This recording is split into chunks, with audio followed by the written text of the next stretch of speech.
आजकल हम मार्केट में जब भी कुछ लेने के लिए जाते हैं तो हमें सिर्फ चीज़ें नहीं मिलती, हमें साथ में मिलता है एक 0% ईएमआई का ऑप्शन।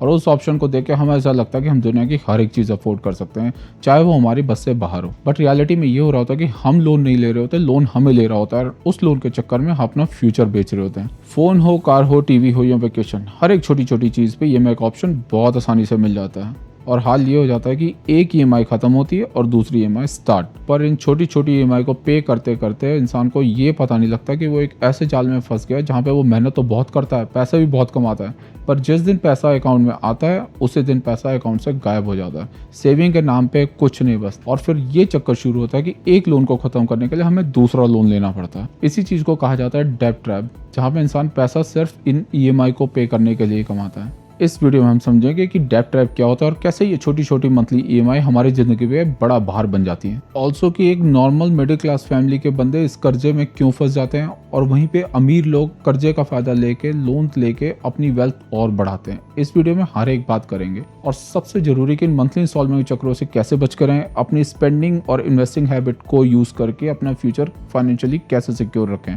अगर आप इंडिया में रहते हैं, दुनिया के किसी भी देश में रहते हैं, आज की डेट में मंथली इंस्टॉलमेंट के कर्जे को संभालना एक सर्वाइवल बन चुका है। सबसे पहले बात करते हैं कि डेब्ट ट्रैप है क्या। डेब्ट ट्रैप तब शुरू होता है जब हम अपनी इनकम से ज्यादा खर्च करने लगते हैं। ईएमआई सुनने में बहुत आसान लगती है क्योंकि हमें हर चीज एक मंथली इंस्टॉलमेंट में दिखती है, बट रियलिटी में ईएमआई हमारी सारी फ्यूचर इनकम को पकड़ के रखती है। मंथली इंस्टॉलमेंट पे फोन, मंथली इंस्टॉलमेंट पे बाइक, मंथली इंस्टॉलमेंट पे कार, और इन्हीं सब ईएमआई को पे करने के लिए हमें फिर चाहिए होता है पर्सनल लोन। धीरे धीरे इंसान एक ऐसे चक्कर में फंस जाता है जहाँ पे उसे एक लोन उतारने के लिए नया लोन लेना पड़ता है। इसी को कहते हैं डेब्ट ट्रैप। पर सोचने वाली बात है कि मिडिल क्लास फैमिली से आने वाले लोग ही इन चक्करों में सबसे ज्यादा क्यों फंसते हैं। कार का लोन, बाइक का लोन, फर्नीचर का लोन, घर का लोन, इन्हीं लोनों की पेमेंट करते करते जो सारी इनकम होती है वो ड्रेन हो जाती है। और जब बंदे की सारी इनकम इन्हीं लोन पेमेंट्स में चली जाती है तो बाकी खर्चों के लिए कोई पैसा नहीं बचता। वहां पे बंदा क्रेडिट कार्ड यूज करना शुरू करता है जिनका इंटरेस्ट और ज्यादा हाई होता है। और फिर एक मिडिल क्लास फैमिली का बंदा इन्हीं लोन पेमेंट के चक्कर में गोल गोल घूमता रहता है। और वहीं पे मिडिल क्लास बंदे ने जो चीजें एसेट समझ के ली होती है वो चीजें उसके लिए एक लायबिलिटी बन जाती है।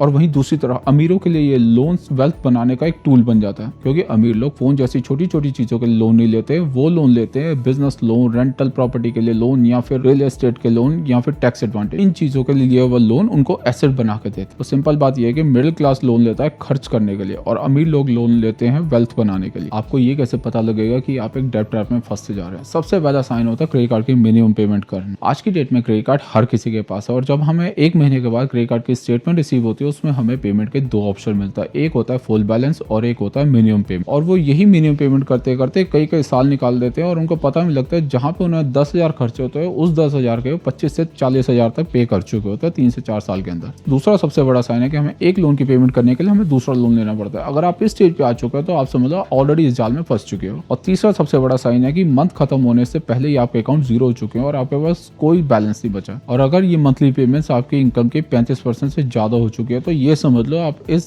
ट्रैप में ऑलरेडी फंस चुके हो। जब भी हम कोई डिसीजन दूसरों को देख के या फिर इमोशनल होकर लेते हैं तब हम ऐसे चक्करों में फंसते हैं और इसका रिजल्ट बहुत बुरा होता है। हमारे कुछ गलत डिसीजन की वजह से सिर्फ हमें नहीं, हमारी पूरी फैमिली भी उस चीज को झेलती है। और जब हमें इस जाल से निकलने का कोई नया रास्ता निकलता तब हम अपने पुराने डिसीजन को याद करते हैं और तब हम उन चीजों को लेके रोते हैं। फर्नीचर, फोन और गाड़ियां जैसी चीजें हर साल लॉन्च होती है। कई बार हमें इनकी जरूरत भी नहीं होती, बट सिर्फ दूसरे लोगों को देखें इमोशनल होकर हम चीजों को अपग्रेड करने के चक्कर में कर्जे में फंस जाते हैं। बट इन डिसीजंस की वजह से हमें बाद में बहुत पछतावा होता है, बट बहुत देर हो चुकी होती है जिसका कोई सॉल्यूशन नहीं मिलता। बहुत सी बार ऐसा भी होता है कि हमें या हमारी फैमिली को इतना स्ट्रेस तक हो जाता है कि हम अपने इनकम सोर्स पे ध्यान ना देके हम इन मंथली पेमेंट पे ही ध्यान देते रहते हैं, जहाँ पे हमारी इनकम खत्म हो जाती है बट ये मंथली पेमेंट्स कभी भी खत्म नहीं होती। और जब चीजें हमारे हाथ से बाहर जा चुकी है तब कलेक्शन, लीगल, इन सब चक्करों में हम फंस जाते हैं। अब असली बात यह है कि अगर हम इन चक्करों में फंस ही चुके हैं तो हम इन चक्करों से बाहर कैसे निकलें। सबसे पहले आपको एक मंथली इनकम और मंथली एक्सपेंसेस की एक लिस्ट बनानी पड़ेगी,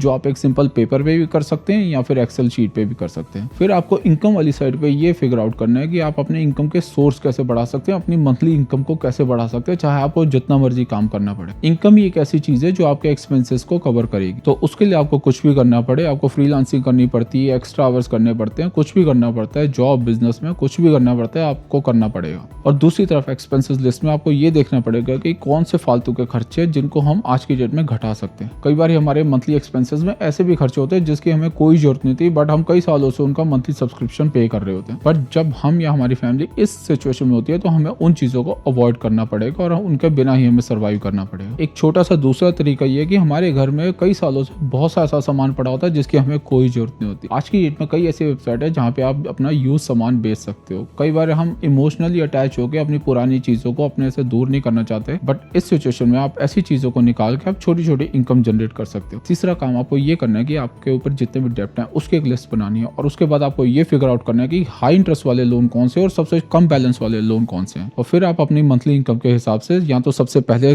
कम बैलेंस वाले लोन को टारगेट करो या फिर सबसे हाई इंटरेस्ट वाले लोन को टारगेट करो। इन चीजों को करके आप अपना लोन को धीरे धीरे कम कर सकते हो। हाई इंटरेस्ट वाले लोन्स की अर्ली प्रिंसिपल पेमेंट करने का सबसे बड़ा फायदा ये होता है कि उसमें हमें इंटरेस्ट की सेविंग मिलती है जो फ्यूचर में हमारे बहुत काम आती है। वहीं दूसरी तरफ जो सबसे छोटे बैलेंस वाला लोन होता है उसकी पेमेंट करने से हमें ये फायदा मिलता है कि हमारे टोटल खर्चों की लिस्ट में से एक नंबर ऑफ हो गया होता है। जस्ट सपोज आपके ऊपर अगर 8 लोन थे, उसमें से अगर 7 रह जाते हैं तो आपको एक बहुत बड़ा रिलैक्सेशन मिलेगा। और जब आप अपने डेब्ट को एक सब्सटेंशियल अमाउंट तक कंट्रोल कर लोगे, उसके बाद चौथी चीज आपको ये करनी है कि आपको छोटी छोटी सेविंग और इन्वेस्टमेंट की हैबिट क्रिएट करनी है। छोटी छोटी सेविंग और इन्वेस्टमेंट की हैबिट हमारे बहुत काम आएगी और फ्यूचर में हमें रीस्टैब्लिश करने में बहुत हेल्प करेगी। लास्ट में आपको यही बोलूंगा कि लोन लेना गलत नहीं होता, बट आपको लोन लेने से पहले ये सोचना है कि इस लोन के लेने से आपको लायबिलिटी क्रिएट कर रहे हैं या फिर इस लोन की हेल्प लेके आप अपने लिए एसेट क्रिएट कर रहे हैं। आप भी अमीर लोगों की तरह लोन्स की हेल्प लेके लायबिलिटी क्रिएट ना करके अपने लिए एसेट क्रिएट कर सकते हैं। आज की डेट में लोन लेना एक बहुत आसान काम है, बट उस लोन को पे ऑफ करना एक बहुत बड़ा टास्क है। आपको 0% लो इंटरेस्ट लोन्स के बारे में तब सोचना चाहिए जब आपके पास अगले 6 महीने का इमरजेंसी फंड पड़ा, और सिर्फ उन चीजों के लिए लोन लेने के बारे में सोचना चाहिए जो आपके लिए एसेट बिल्ड करे, ना कि लायबिलिटी। अगर आपको ये वीडियो जरा भी काम का लगा तो प्लीज इस वीडियो को लाइक और चैनल को सब्सक्राइब कर ले। मैं ऐसे ऐसे नए वीडियो लाता रहूंगा।